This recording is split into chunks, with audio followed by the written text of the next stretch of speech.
그날은 대통령의 해외 순방 둘째 날로 미얀마의 독립영웅 아웅산 장군의 묘소 참배가 예정되어 있었습니다.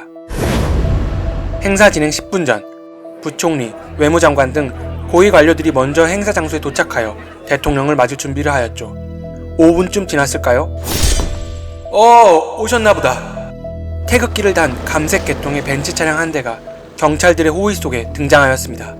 그리고 고급스러운 양복에 금태 안경, 반쯤 벗겨진 머리에 170cm 정도 작은 키를 가진 인사가 차에서 내렸죠. 그는 주변 사람들과 차례로 악수한 후 참배지로 향하였습니다. 기자들의 카메라가 바삐 움직였고 묘소 주변 수행원들은 모두 2열 횡대로 줄을 맞추었죠. 참배의 시작을 알리는 조금은 무겁고 엄숙한 진홍곡 소리가 행사장을 가득 메웠습니다. 1절이 막 끝났을 무렵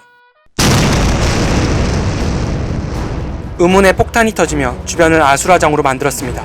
비명소리, 파편, 그리고 뿌연 연기. 누구 하나 생사를 보장할 수 없는 상황이었죠. 과연 대통령 전두환은 어떻게 되었을까요? 이거 참 어쩐다. 전두환을 모시고 숙소로 이동 중이었던 미얀마 외무장관. 길바닥에서 발생한 차량 고장에 크게 당황하였습니다. 운전기사는 곧바로 대체 차량을 구해왔지만 계획된 일정보다 5분 정도의 지연은 피할 수 없었죠.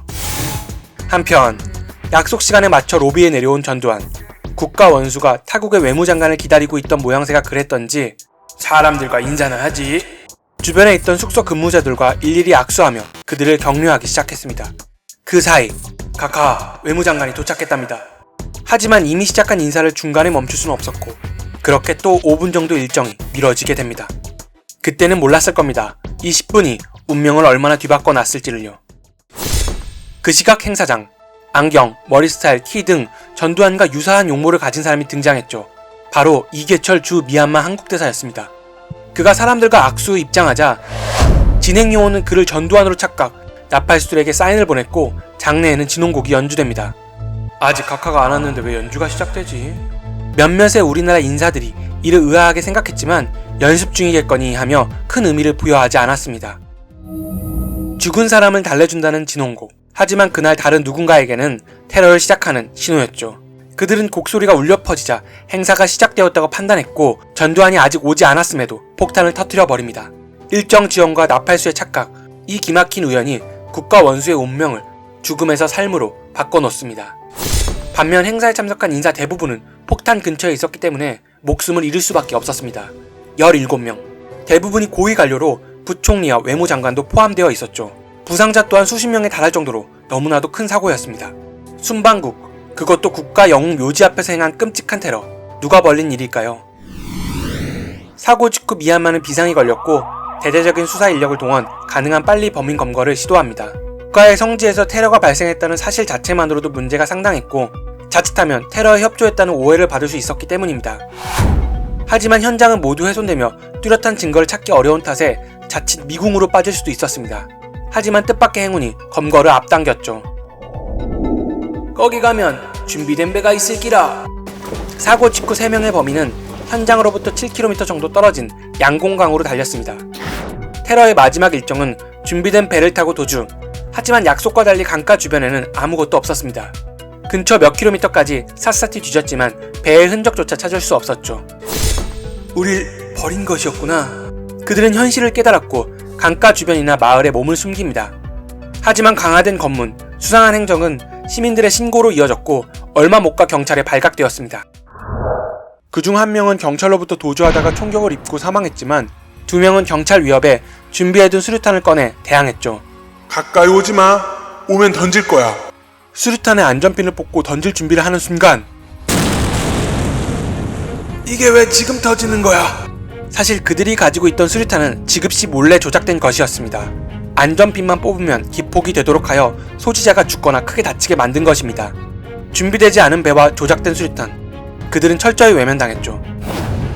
수류탄의 폭발로 2명은 팔을 잃는 중부상을 당했고 즉각 현장에서 검거됩니다. 잡힌 2명 중 1명은 끝까지 신문을 거부해 사형을 당하였지만 1명은 미얀마 측의 따뜻한 치료 과정 그리고 자신들이 버려졌다는 사실에 분노하여 결국 입을 열었습니다. 그는 북한에서 특수교육을 받은 공작원이었고 이름은 강민철이었습니다. 그는 죽은 2명과 함께 선발된 특공대로 김정일의 후계 작업을 위한 내부 결속, 대남 혼란 유도를 목적으로 대통령 암살 작전을 실행하게 됩니다. 사건 한 달 전인 9월 9일 북한에서 출발하여 9월 17일 미얀마에 도착했고 주 미얀마 북한 대사관에 머무르며 세부적인 계획을 수립했죠. 사건 3일 전 묘소 주변을 둘러봤고 밤에 몰래 잠입하여 건물 천장에 폭탄 3개를 설치하였습니다. 그리고 사건 1. 그들은 묘소 1km 정도 떨어진 작은 동산에서 현장을 지켜보고 있었습니다. 나팔 소리가 들리면 행사가 시작한 기라우. 행사 시각에 맞춰 고급 차량이 한 대 도착했고 진홍곡 소리가 울려 퍼지자 지금이다! 원격 조정 버튼을 눌렀던 것입니다. 사실상의 선전포고, 자백이 발표되자 북한 측은 자신들의 소행이 아니라고 발뺌했지만 한국은 충격적 테러 행위에 발칵 뒤집어집니다. 국민들은 북한 행위에 크게 분노했고 군을 중심으로 보복 행위를 가하자는 주장이 대두되었죠. 휴전선에 인접한 육군 1군단은 병사들을 완전 무장시킨 채 북진을 준비하였고 육사 12기 장교 집단은 김일성 암살을 목적으로 한 특수부대를 파견 계획합니다. 하지만 내 명령 없이 움직이는 것은 반역으로 간주하겠다. 국군 최고 통수권자인 전두환은 무력 사용에 반대합니다. 그는 직접 전방을 돌며 군 지휘관을 만났고 설득과 강경한 태도로 그들을 진정시킵니다. 그 결과 사건은 큰 무력 충돌 없이 마무리됩니다.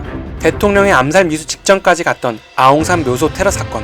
북한의 도발은 사건 후 30년이 넘게 지났지만 아직 그대로인 것 같습니다.